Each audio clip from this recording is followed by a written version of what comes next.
Good morning, dear students. Welcome back to your English class. Today, we are going to discuss a poem, A Life on the Ocean Wave.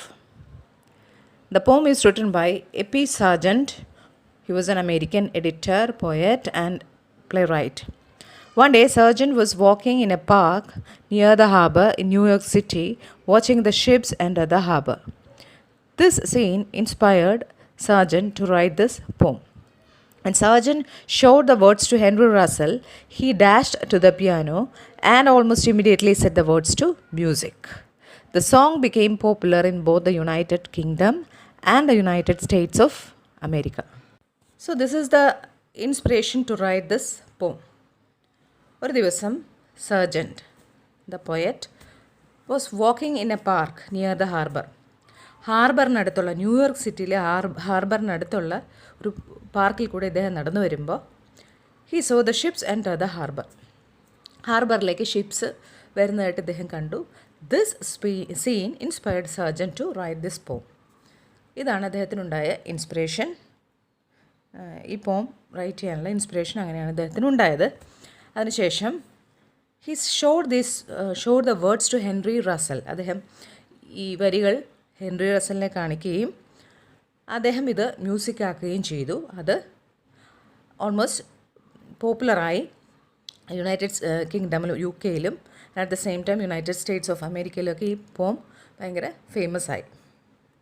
In this poem the speaker dislikes life on land and glorifies the careless, unbounded existence of the men who live on ships. As free as a seabird, the sailor points his ship toward the sea and leaves the land behind. Storms will come upon him, but the sailor's stout spirit is ready for all events. The lines of the poem convey the swing and motion of the great ocean. So this is the theme of the poem. Speaker, അതായത് poet, dislikes life on land. അദ്ദേഹത്തിന് കരയിലുള്ള ജീവിതം മടുത്തു. And he glorifies A careless unbounded existence of the men who leave on ships. അദ്ദേഹത്തിന് ഈ ഷിപ്പിലുള്ള ജീവിതമാണ് താല്പര്യം. ഇപ്പോൾ അതായത് കടലിൽ ഷിപ്പിലുള്ള ആൾക്കാരുടെ ജീവിതമാണ് താല്പര്യം. Because they are careless, their existence is they have unbounded existence. അതായത് ഒന്നിനെക്കുറിച്ച് ഒരു ബോധറേഷൻ ഇല്ലാത്ത അവരുടെ ഒരു ലൈഫാണ് ഇദ്ദേഹത്തിന് ഇപ്പോൾ ഇഷ്ടം. As a sea bird the sailor points his ship toward the sea and leaves the land behind. ഒരു സെയിലർ എന്താ ചെയ്യുന്നതെന്ന് വെച്ചാൽ ഒരു സീ ബേർഡിനെ പോലെ ഷിപ്പ് അങ്ങോട്ട് മുമ്പോട്ട് കൊണ്ടുപോവുകയാണ് എപ്പോഴും. അതായത് ലാൻഡിലുള്ള എക്സിസ്റ്റൻസിനെ കുറിച്ച് ഈ സെയിലേഴ്സിന് ഒരു കെയറും ഇല്ലാതെ ഒരു സീ ബേർഡിനെ പോലെ ഇങ്ങനെ മുമ്പോട്ട് പോവുകയാണ്. Storms will come upon him, but the sailor's stout spirit is ready for all events. ഇവിടെ സ്റ്റോംസ് വരാം, എന്ത് വേണമെങ്കിലും സംഭവിക്കാം ഷിപ്പിന്. പക്ഷേ സെയിലേഴ്സ് സ്റ്റൗട്ട് സ്പിരിറ്റ്സ്, ഒരു സെയിലറുടെ സ്പിരിറ്റ് എന്ന് വെച്ചാൽ എല്ലാത്തിനെയും ഫൈറ്റ് ചെയ്യാനായിട്ട് റെഡി ആയിട്ടുള്ളൊരു മനസ്സാണ് സെയിലർക്ക്. So the lines of the poem convey the swing and motion of the great Ocean.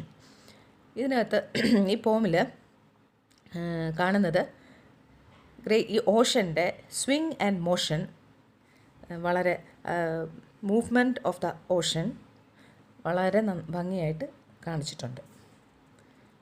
Okay, here starts the poem. A life on the ocean wave. A life on the ocean wave, a home on the rolling deep, where the scattered waters rave and the winds their revels keep.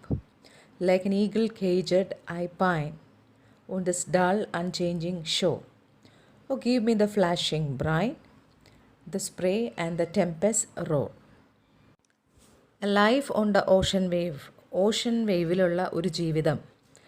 A home on the rolling deep. ഒരു it's like A home on the rolling deep. Rolling deep എന്നിവിടെ ഉദ്ദേശിക്കുന്നത് എന്താണ്?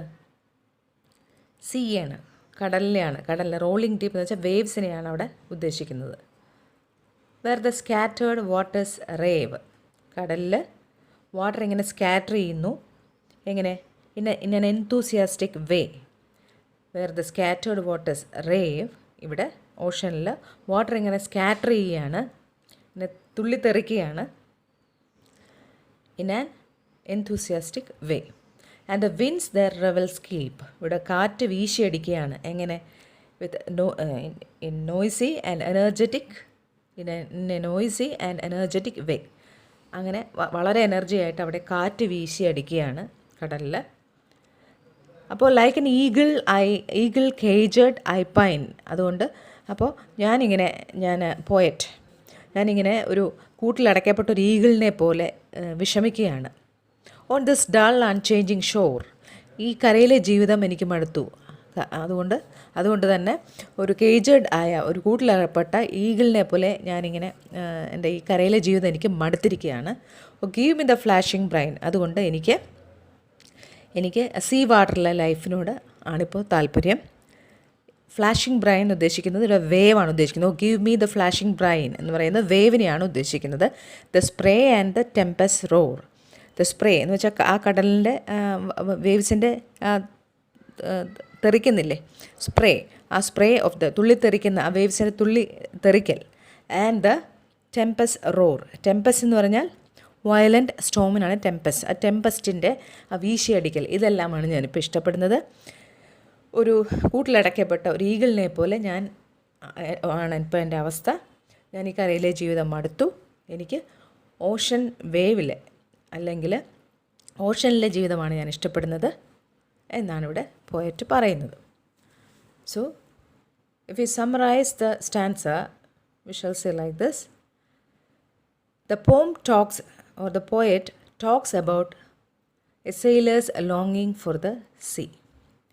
He pines for the raging waters of the ocean where winds rage freely and noisily. He doesn't like land, and in the land he feels like a caged eagle that is unable to soar into the skies. He likes to feel the spray of water and stormy winds. Now the second stanza. Once more on the deck I stand of my own swift gliding craft. Set sail, farewell to the land. The gale follows fair abaft. We shoot through the sparkling foam like the ocean bird set free. Like the ocean bird our home will find far out on the sea. Once more on the deck I stand. This stanza says, now the poet, he is standing at sea. He is at sea now. അദ്ദേഹം കടലിലാണിപ്പോൾ ഉള്ളത്. And കടലിൽ അദ്ദേഹത്തിൻ്റെ ഷിപ്പിൻ്റെ മുമ്പിൽ ഇങ്ങനെ നിൽക്കുകയാണ്. Once more on the deck I stand. ഷിപ്പിൻ്റെ ഡെക്കിൽ അദ്ദേഹം നിൽക്കുകയാണ്. Of my own swift gliding craft. ഇതെൻ്റെ സ്വന്തം ഷിപ്പാണ്. സ്വിഫ്റ്റ് ഗ്ലൈഡിങ് ക്രാഫ്റ്റ് എന്ന് ഉദ്ദേശിക്കുന്നത് ഷിപ്പിനെയാണ്, ഫാസ്റ്റ് മൂവിങ് ഷിപ്പിനെയാണ് ഉദ്ദേശിക്കുന്നത്. അദ്ദേഹം അതിൻ്റെ ഡെക്കിൽ അങ്ങനെ നിൽക്കുകയാണ്. Set sail farewell to the land. ഞങ്ങളങ്ങനെ കടലിലെ യാത്ര ആരംഭിച്ചിരിക്കുകയാണ്. We bid farewell to the land. ലാൻഡിനോട് ഞങ്ങൾ ഫെയർവെൽ പറഞ്ഞ് ഞങ്ങളുടെ യാത്ര ആരംഭിച്ചിരിക്കുകയാണ് ഷിപ്പിൽ. The gale follows fair abaft. Gale എന്ന് വെച്ചാൽ സ്ട്രോങ് ആയിട്ടുള്ള വിൻഡ്, കാറ്റ് വീശിയടിക്കുകയാണ്. The gale follows fair abaft. ഞങ്ങളുടെ ഷിപ്പിൻ്റെ ബിഹൈൻഡിൽ കാറ്റിങ്ങനെ വീശിയടിക്കാൻ തുടങ്ങി. അതായത് ഞങ്ങളിങ്ങനെ വളരെ വേഗത്തിൽ യാത്ര തുടങ്ങിയിരിക്കുകയാണ്. The gale follows fair abaft. We shoot through the sparkling foam. അപ്പം ഞങ്ങൾ യാത്ര ആരംഭിച്ചു. വി ഷൂട്ട് ത്രൂ ദ ഈ സ്പാർക്ലിംഗ് ഫോമിൽ, അതായത് ആ കടൽ തിരമാലകളെയൊക്കെ കടന്നുകൊണ്ട് ആ സ്പാർക്ലിംഗ് ഫോമിൽ കൂടെ ഞങ്ങൾ ഷൂട്ട് ഔട്ട് ചെയ്തിരിക്കുക. ഞങ്ങൾ വളരെ ഫാസ്റ്റായിട്ട് മൂവ് ചെയ്യാൻ തുടങ്ങിയിരിക്കുകയാണ് ഞങ്ങളുടെ ഷിപ്പ്. Like an ocean bird set free. ഒരു ഓഷൻ ബേർഡിനെ, ലൈക്ക് എൻ ഓഷൻ ബേർഡ്, ഇവിടെ ഓഷൻ ബേർഡ് എന്ന് ഉദ്ദേശിക്കുന്നത് ശരിക്കും ഷിപ്പിനെ തന്നെയാണ്. ലൈക്ക് എൻ ഓഷൻ ബേർഡ്, ഈ ഷിപ്പ് ഒരു ഓഷൻ ബേർഡിനെ പോലെ ഞങ്ങളിങ്ങനെ സെറ്റ് ഫ്രീ ആയിട്ട്, വളരെ ഫ്രീ ആയിട്ട് ഞങ്ങളുടെ യാത്ര ആരംഭിച്ചിരിക്കുകയാണ്. Like the ocean bird our home we will find far out on the sea. ഇവിടെ ആദ്യം പറഞ്ഞിരിക്കുന്ന ഓഷൻ ബേർഡ് എന്ന് പറഞ്ഞിരിക്കുന്നത് ഷിപ്പിനെയാണ് ഉദ്ദേശിക്കുന്നത്. Like an ocean bird set free. ഞങ്ങളുടെ ഷിപ്പ് എന്ന് പറയുന്ന ഒരു ഓഷൻ ബേർഡിനെ പോലെ സെറ്റ് ഫ്രീ ആയിട്ട്, വളരെ ഫ്രീ ആയിട്ട് മൂവ് ചെയ്യാൻ തുടങ്ങിയിരിക്കുകയാണ്. ഞങ്ങൾ ഒരു ഓഷൻ ബേർഡ് എങ്ങനെയാണോ ഫ്രീ ആയിട്ട് മൂവ് ചെയ്യുന്നത്, അതുപോലെ ഞങ്ങളുടെ ഷിപ്പും ഫ്രീ ആയിട്ട് മൂവ് ചെയ്യാൻ തുടങ്ങിയിരിക്കുകയാണ്. ഇനി like the ocean bird our home we will find far out on the sea. അപ്പോൾ ഒരു ഓഷൻ ബേർഡിനെ പോലെ ഞങ്ങളും ഞങ്ങളുടെ വീട് എന്ന് പറയുന്നത് far out on the sea, സീയുടെ ഉള്ളിലാണ് ഞങ്ങളുടെ വീട്. അല്ലെങ്കിൽ ഒരു ഓഷൻ ബേർഡ് എങ്ങനെയാണോ അതിൻ്റെ ഹോം കണ്ടുപിടിക്കുന്നത്, അതുപോലെ ഞങ്ങളും ഞങ്ങളുടെ ഹോം കണ്ടുപിടിക്കും far out on the see. So if you summarize this stanza, it will be like this. This stanza says that he is at sea now. He is standing at the deck of his ship, bidding farewell to the land. An extremely strong wind follows and blows in and behind the back end of the ship. We are going through the sparkling foam like an ocean bird which is free now. Like an ocean bird, we will find our homes far out on the sea. Now, the third stanza. The land is no longer in view. The clouds have begun to frown. But with a stout vessel and crew, we'll say, let the storm come down. And the song of our hearts shall be, while the winds and the waters rave, a home on the rolling sea, a life on the ocean wave. Now, the land is no longer in view. ഞങ്ങളങ്ങനെ ഞങ്ങളുടെ യാത്ര ആരംഭിച്ചു. ഇപ്പം കരയുമായിട്ട് ഞങ്ങൾക്ക് യാതൊരു ബന്ധവുമില്ല, കര കാണാൻ പോലും ഇല്ല. ഞങ്ങൾ അത്രയും ദൂരം മുന്നോട്ട് യാത്ര ചെയ്തു. The clouds have begun to frown. ഇപ്പോൾ ആകാശത്ത് ക്ലൗഡ്സ് എല്ലാം ഉരുണ്ടുകൂടാൻ തുടങ്ങി. The clouds began to frown but with a stout vessel and crew. പക്ഷേ ഞങ്ങളുടെ ഷിപ്പ് അതിൻ്റെ ക്രൂവായിട്ട് മുമ്പോട്ട് അങ്ങനെ പോവുകയാണ്. We'll say let the storm come down. ഞങ്ങൾ പറയുകയാണ് storm come down. We'll say let the storm come down. ആ സമയത്ത് കാറ്റൊക്കെ വീശി ആഞ്ഞടിക്കുകയാണ്. അപ്പോൾ ഞങ്ങൾക്കത് ഡിസ്റ്റർബൻസ് ഉണ്ടാകുന്നുണ്ട്. So let the storm come down. We'll say let the storm come down. And the song of our hearts shall be while the winds and the waters rave. പക്ഷേ ഞങ്ങൾ ഞങ്ങളുടെ അദ്ദേഹത്തിലെ പാട്ട്, അല്ലെങ്കിൽ ഞങ്ങളെ പാട്ട്, ഞങ്ങളുടെ സന്തോഷം കൊണ്ട് ഞങ്ങൾ പാട്ടൊക്കെ പാടിക്കൊണ്ടാണ് യാത്ര ചെയ്യുന്നത്. And the song of our hearts shall be while the winds and the waters rave. എന്ത് തന്നെ സംഭവിച്ചാലും ഒരു സെയിലറിൻ്റെ മൈൻഡ് എന്ന് പറയുന്നത് വളരെ സ്റ്റൗട്ട് ആൻഡ് സ്ട്രോങ് ആണ്. സോ എന്തൊക്കെ സംഭവിച്ചാലും while the winds and the waters rave, എന്തൊക്കെ സംഭവിച്ചാലും, വിൻഡ് റേജ് ചെയ്താലും വാട്ടർ റേജ് ചെയ്താലും, we still will continue our journey. എന്തൊക്കെ സംഭവിച്ചാലും ഞങ്ങൾ ഞങ്ങളുടെ യാത്ര അങ്ങനെ തുടർന്നുകൊണ്ടിരിക്കുകയാണ്. A home on the rolling sea, A life on the ocean wave. ഞങ്ങളങ്ങനെ കടലിലൂടെയുള്ള യാത്ര, ആ റോളിംഗ് വേവ്സിൻ്റെ മുകളിൽ കൂടെയുള്ള യാത്ര. A home on the rolling sea. A home ഇവിടെ ഉദ്ദേശിക്കുന്ന ഷിപ്പിനെയാണ്. ആ ഷിപ്പിൽ ഞങ്ങളുടെ റോളിംഗ് സീയിൽ കൂടെയുള്ള യാത്ര ഞങ്ങൾ മുമ്പോട്ട് തുടർന്നു കൊണ്ടേയിരിക്കുകയാണ്. A life on the ocean wave. Ocean വേവിൻ്റെ മുകളിൽ കൂടെയുള്ള ഞങ്ങളുടെ ജീവിതം, ഞങ്ങളുടെ യാത്ര മുന്നോട്ട് പോയിക്കൊണ്ട് തന്നെ ഇരിക്കുകയാണ്. So if you summarise this stanza, it's like this. Now the land is far enough to see, and he is surrounded by sea all around. Now the poet is at the sea. He is standing in front of in the deck of the ship, and he is surrounded by sea all around.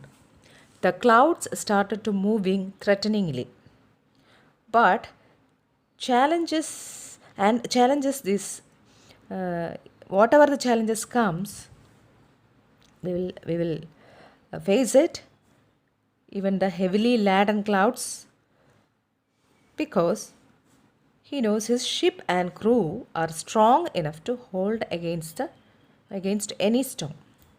Now the speaker, in a buoyant and cheerful mood, as he now stands where he belongs on the ocean wave. അദ്ദേഹം ഇഷ്ടപ്പെട്ട സ്ഥലത്ത് തന്നെയാണ് ഇപ്പം നിൽക്കുന്നത്. സീയിലെ യാത്രയാണ് അദ്ദേഹം ഇഷ്ടപ്പെടുന്നത്. കരയിലെ ജീവിതം അദ്ദേഹത്തിന് മടുത്തിരിക്കുകയാണ്. എന്തൊക്കെ സംഭവിച്ചാലും ഒരു സെയിലറിൻ്റെ മനസ്സുള്ള ഞങ്ങൾക്ക് എന്ത് ചാലഞ്ചസിനെയും ഫേസ് ചെയ്യാനുള്ള ധൈര്യവും തൻ്റെ ഇടവും ഉണ്ട്. അതുകൊണ്ട് ഞങ്ങളത് ഫേസ് തന്നെ മുമ്പോട്ട് പോവും. ഞങ്ങൾക്ക് ഇഷ്ടപ്പെട്ടൊരു ജീവിതമാണ് ഞങ്ങളിപ്പോൾ ജീവിച്ചുകൊണ്ടിരിക്കുന്നത്. Whatever the situations comes in front, whatever dangerous situation comes in front of us, we will just face those situations. അങ്ങനെ പറഞ്ഞാണ് പോം അവസാനിക്കുന്നത്. That's all about the poem, A Life on the Ocean Wave. Go through each stanza. Try to write down, try to explain each lines in your own words. Write your own explanation for each lines of the poem, and then go through the meanings and just write down sentences of your own using those words, and at last summarize the poem. Okay, write the summary of the poem also. That's all for today.